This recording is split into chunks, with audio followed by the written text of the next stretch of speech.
Well, my name is Judy Hanna. My husband and I came to Alliston in 2005. My husband had Parkinson's disease, and within about a year after we arrived, it was a Boxing Day and we were headed south to a Boxing Day luncheon, and my husband had a major fall, which put him in the hospital for 78 days. He had a broken hip and he had a lot of rehab. And following that, he did come home, and I was in touch then with Matthew's House Hospice. And I learned about Matthew's House Hospice through friends and also through a social worker who visited us.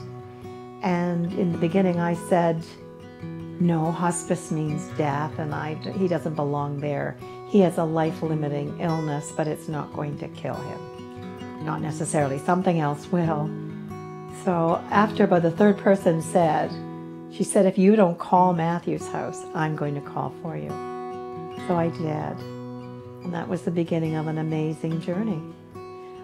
As time wore on and mobility became a problem, then I had to be constantly aware, like assistance with showering or making sure he had a walker, his cane. But my husband also had the inability to sleep. And so he would sleep for an hour or two, and then he'd be awake in the rest of the night. And it was like pure hell. I hardly slept. I was really tired and worn out. And that's certainly where Matthew's House came in to help me. Just the love and support, and someone that understood what a caregiver was experiencing. It was a sounding board. I could cry my eyes out. I could gain more knowledge and help in how to care for my husband. He had numerous falls. It was the beginning of a long journey, more or less, of incidents, whether it was a fall, an infection. It just affected the disease more and more as time went by. My husband in 2010, he was suffering from some dementia related to Parkinson's, and his mobility was extremely difficult. So I had to make the decision to put him into a nursing home. Unfortunately, the nursing home only lasted for about 5 months, and he died in December of 2010. Following his death, all my people at Matthew's House surrounded me with a lot of love and kindness and support. And then I had bereavement counseling, and then I went into bereavement group. And that was a support group that they had for 8 weeks at a time. And that was awesome. It really helped me in my grief journey, which was long and hard. It's been almost 6 years since my husband passed.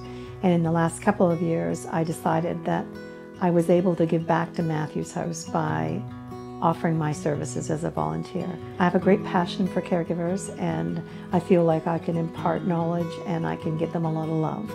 And so I took the training course, and then Sally Taylor, because she was a facilitator of the caregiver support group, asked me if I would co-facilitate with her.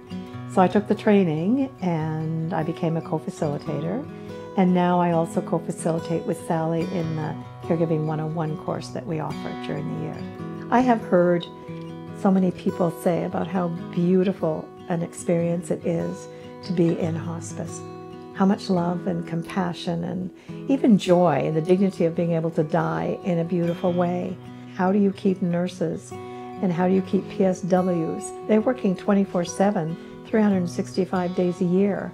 So if there isn't funding, how's it going to continue? How do we build something big? How do we reach out in the community? The first step that you take will be to come to a community hospice, we hope. That you will come, and you may come as a caregiver, you may come as a bereaved person, and you may just come because you want to volunteer. We want to go farther and faster and bigger and better.